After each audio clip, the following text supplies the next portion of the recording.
여러분들 혹시 광고계에 계시면 지금 제가 하는 말씀을 꼭 광고주하고 같이 보셨으면 좋겠는데요.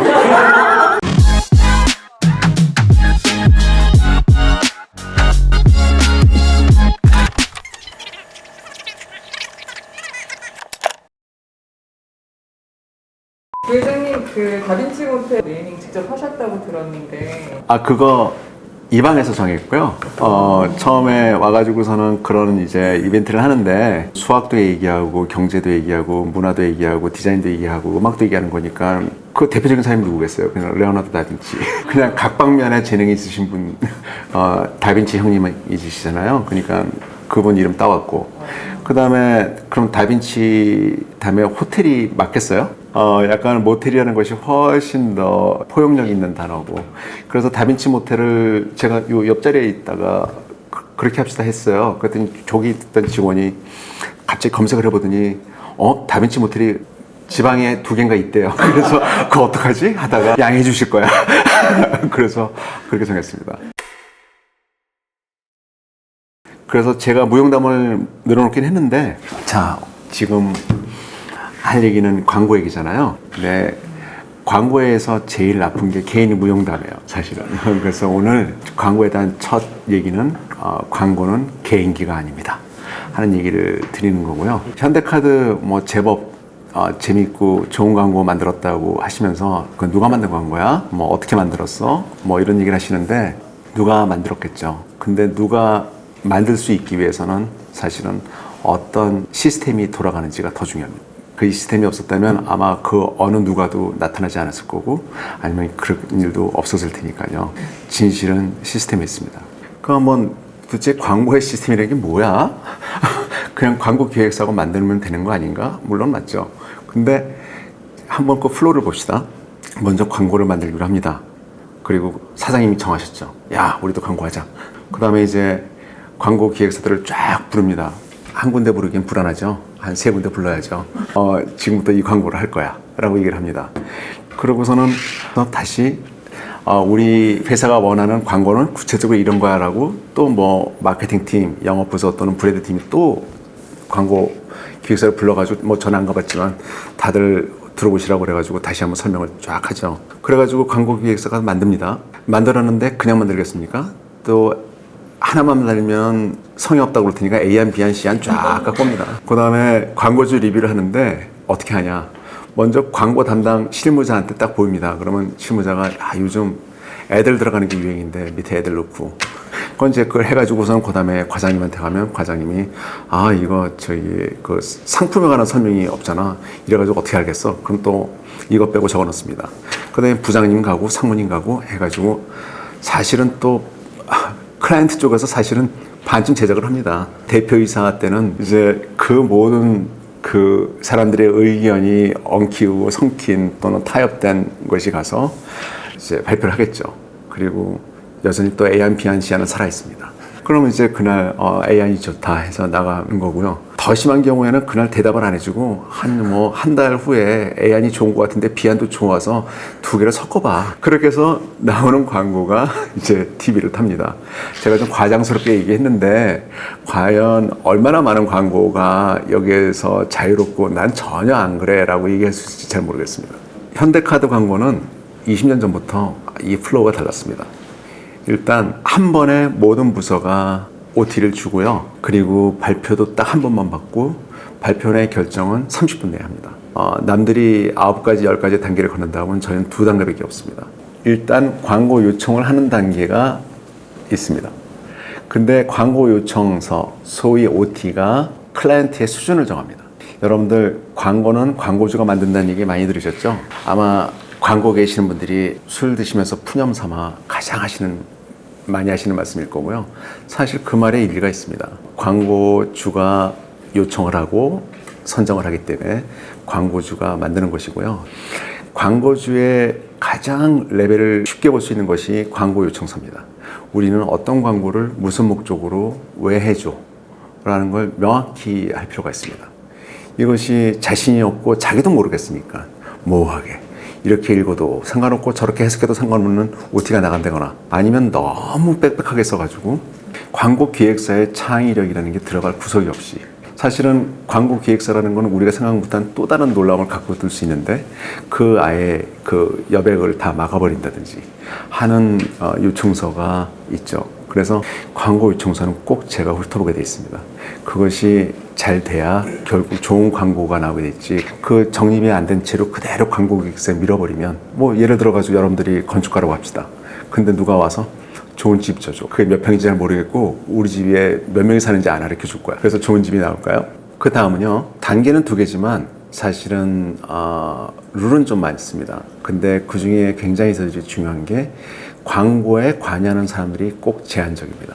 참 광고계에 슬픈 거는요. 바깥에 있는 분들 중에 다 광고에는 의견이 있는 거죠. 제가 금융에 있어서 참 다행인 게 금융에 관해서 한마디 할 수 있는 분이 별로 많지 않았어요. 그래서 이걸 갖다가 오픈해 놓으면 사실은 정말 배가 산으로 갑니다. 그래서 처음부터 이 친구는 이 상품을 잘 아니까 또는 이 친구는 옛날부터 광고 쪽에 굉장히 그 질 좋은 의견을 많이 냈으니까 하고 사내에 그 관여할 수 있는 인원들을 딱 정해놓고 남들은 지위 고하를 막론하고 보지 않도록 해야 됩니다. 그 파이프라인이 정확히 가둬져 있어야지 이분은 뭐 직급이 높으니까 이분은 그래도 마케팅에 관여하시니까 해가지고 오픈을 해놓을 경우에 결국 도움보다는 잘못되는 일이 훨씬 많은 것이죠.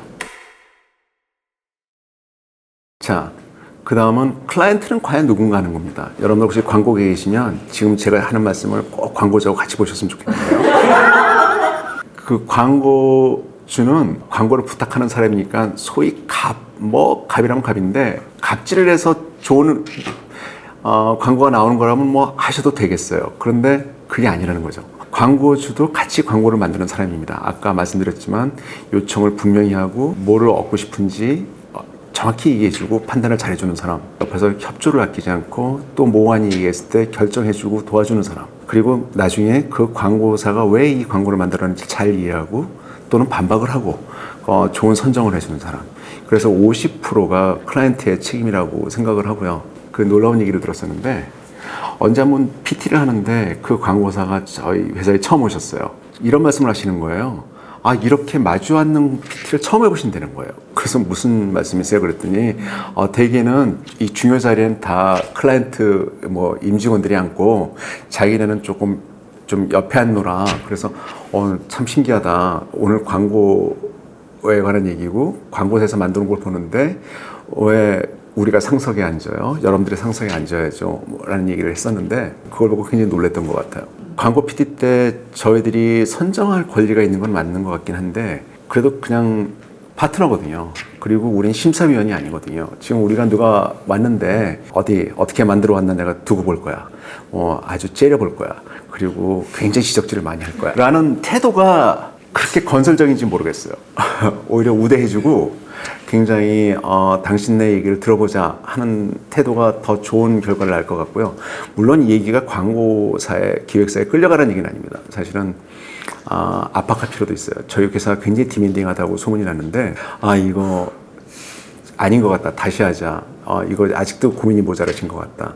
또는 너무 많이 생각하신 것 같다. 그런데 상대방의 의견과 저희 의견이 같이 이게 하모나이즈가 될 때 좋은 광고가 나오는 것이지 저희가 어떤 권력의 우위를 그 순간에 정하면서 좋은 게 나올 것 같지는 않아요. 광고 때 꼭 나오는 얘기가 뭐냐면 왜 이건 빠졌어? 왜 저건 빠졌어? 하는 요구입니다. 근데 여러분들 생각을 해보세요. TV 광고로 치면 15초입니다. 물론 20초짜리, 30초짜리도 있지만 15초짜리가 아무래도 메인이거든요. 거기다가 얼마나 많은 말을 하시겠어요. 그냥 상품 모양만 보여주기도 바쁘거든요. 근데 이 상품의 효력 또는 브랜드적인 얘기 거기에 우리 가족은 행복해요 하는 코멘트까지 다 담으면 15초 갖고 되시겠어요? 그러면 막 바쁘게 넣겠죠? 그러면은 아주 광고가 번잡하게 될 겁니다. 저희 카드 광고를 하다 보면 카드 혜택을 잘 모르시겠대요. 15초 동안 저희 말하기 힘듭니다. 오히려 그냥 이름 하나 알리고 나오는 걸로 충분할 수 있거든요. 그래서 광고에서 중요한 거는 더하기가 아니라 빼기입니다. 그리고 광고 PT를 받다 보면 어마어마하게 좋은 발상이 나옵니다. 아까 제가 제일 경계했던 기바람이 나오는 거죠. 그러면 못 버리겠어요. 진짜 저거 너무 멋있어서. 근데 그 기바람에 잘못하면 저희는 사라집니다. 그래서 끝까지 유혹을 이겨내셔야 되는 거는 광고를 위한 광고주가 되시면 안 되세요. 여전히 광고주를 위한 광고를 만드셔야 됩니다. 또 광고가요, 업에 클리셰가 있는 것 같아요. 무슨 얘기냐면, 이거 특정 업을 얘기해서 죄송한데, 그 아파트 광고, 맥주 광고, 보면 그 광고에다가 이름만 바꾸면 다른 맥주 광고도 될 것 같아요. 그 장면 그대로 저기 딴 아파트에서도 똑같이 저희는 그런 것 같나? 하고 기억할 것 같아요. 물론 예외도 있지만, 어떤 업은 뭐 이렇게 광고를 만들어야 한다. 남들도 했으니까 우리도 당연히 그래야 되지 않나? 라는 생각을 하시는 것 같은데, 오히려 저는 그럴 때 굉장히 큰 기회를 느낍니다. 저 혹시 그 아파트하고 맥주 광고 시켜주실 분 있으면 연락주셨으면 좋겠습니다. 제가 정말 다른 광고 만들어 드리겠습니다. 모든 광고가 비슷하다 위험한 겁니다. 또 말씀드리고 싶은 거 하나는 디테일에 관한 얘기인데요. 굉장히 오해를 합니다. 어떤 사람들은 현대카드 또는 제가 디테일을 0.5초, 0.5초 따진다고 생각을 합니다. 저 그렇게 못합니다. 굉장히 대충 넘어가는데 제가 근데 왜 디테일을 따지는 것처럼 느껴졌을까 생각을 해봤더니 제가 따지는 게 있긴 해요. 근데 그게 뭐냐면 전략과 총론에 굉장히 충실한 겁니다. 혹시 광고를 한 번이라도 만들어 보신 분이 있으면 이게 광고라는 게 A하고 CD의 파트로 나뉘는데요. 먼저 A라는 분이 오셔가지고 우리는 왜 이런 광고 전략을 짜야 되나고 쫙 말합니다. 그럼 그걸 동의를 하셨죠? 그럼 그 다음에 광고안이 쫙 나오는데 그거하고 별 상관이 없어요. 뜨끔하신가요? 그래서 제가 보는 디테일이라는 건 뭐냐면 어떤 구석에서 어떤 모델이 어떤 손을 모양을 하고 있고 뭘 들고 있고 무슨 옷을 입고 있고 또는 무슨 어떤 조명을 하고 있는 그런 디테일이 아니고요. 그런 건 사실은 본 적이 없습니다. 다만 이 전략과 총론에서 벗어나는 것이 있지 않나? 단 한마디, 단 한 장면이라도 그것이 그 총론에서 벗어나지 않나만 봅니다. 뭐냐면 디테일이 이게 잘 됐다 못 됐다를 어떻게 판단하세요? 뭐 마감 조문 잘 된 겁니까? 아닙니다. 모든 디테일이 같은 오리엔테이션을 갖고 있고 총론에 부합될 때 그 디테일이 맞는 것이고 아닌 게 틀린 디테일이잖아요. 그래서 저는 그 총론을 보는 것이지 디테일을 보는 것이 아니라고 역설적으로 말씀드리고 싶습니다.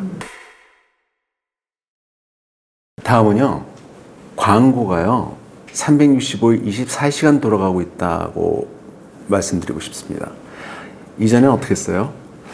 우리가 100억짜리 예산을 만들어 놨으니까 4월부터 6월까지 쫙 광고 캠페인을 합시다 하고 막 돌아갑니다. 그러다가 겨울 때쯤에서 야 우리 브랜드 조금 더 한번 알려야 되니까 다시 한번 캠페인 할까? 뭐 이렇게들 했죠. 이제는 그렇지가 않은 거예요. 일단 인쇄 매체나 TV 매체가 좀 옆으로 가고 아까 팬들의 시대가 왔다고 했지 않습니까? 그럼 팬들하고 계속 소통하는 것 자체가 광고 캠페인이거든요. 이거를 뭐 정해놓고 하실 건가요? 매사의 의견을 계속 교환하고 어떤 이벤트가 나왔을 때 어떤 이미지를 보이고 하는 것이기 때문에 이거는 365일 돌아가는 것이거든요. 저희가 아마 최초라고 들었는데 레지던트 에이전시라는 개념을 도입했어요. 옛날에는 좋은 아이디어 들고 와주세요 해서 그 광고 회사를 접촉해가지고선 그 중에 제가 좋은 걸 택했다면 이제는 그럴 수가 없는 거예요. 매일 뭐 선택할 수가 없잖아요. 그러니까 저희들이랑 케미스트리가 제일 맞는 에이전트를 골라서 우리 회사에 사무실을 여시고요. 왔다 갔다 하시면서 우리 직원처럼 일해 주시겠어요?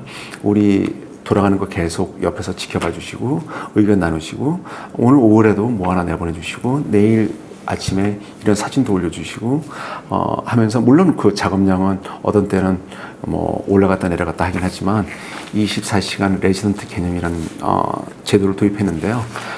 처음에는 서로가 생소했는데 지금은 이 제도 없이 다른 옛날 방식으로 돌아가는 것이 맞나? 저는 아니라고 생각합니다. 이상으로 광고 말씀드렸는데요. 광고에서 브랜딩하고의 문제를 한번 짚고 넘어가시는 것도 좋을 것 같아요. 무슨 얘기냐면 어떤 기업 문화를 갖고 있던 그 페르소나 자체가 없으니까 브랜딩 이전에는 광고를 마음대로 만들으셔도 상관이 없었어요. 근데 지금은 브랜딩의 시대에서는 우린 너무 노출이 많습니다. 매일 어떤 기업 문화에 관한 얘기가 나오고 있고 그 상품에 관한 의견이 도는 시대에서는 내가 나를 숨기고 그 광고를 따로 만드는 것이 조금 문제가 있을 수도 있어요. 광고에 나와 실제의 내 차가 물론 아주 없을 수는 없겠지만 완전히 별개의 문제가 아니라는 것이죠. 이것이 지금 광고가 갖고 있는 가장 큰 문제점이고 또 브랜딩을 잘하는 회사에는 기회이기도 하고요. 여러분들 참 신기하지 않아요? 요즘 뭐 이렇게 그 여러 가지 이벤트에서 프레젠테이션 하는 것도 보는데 저는 조금 놀래요. 20년 전에 그 스티브 잡스가 나와서 했던 방식을 똑같이 하거든요. 그 방식이 좋다 나쁘다를 떠나서 내 기업 문화가 뭐고 내 브랜딩이 뭐면 내 방식은 뭔가라는 생각을 해야 될 텐데 뚝 떨어놓고 이건 이 방식이 좋고 이 광고는 이 광고가 좋고 라고 얘기를 하는 거죠. 우리는 이거를 광고를 우리가 얘기를 했지만 오늘 이 가게에서는 조금 브랜딩하고 다시 한번 연결시켜서 얼라인할 필요가 있다는 말씀 드리면서 광고 말씀 마치겠습니다.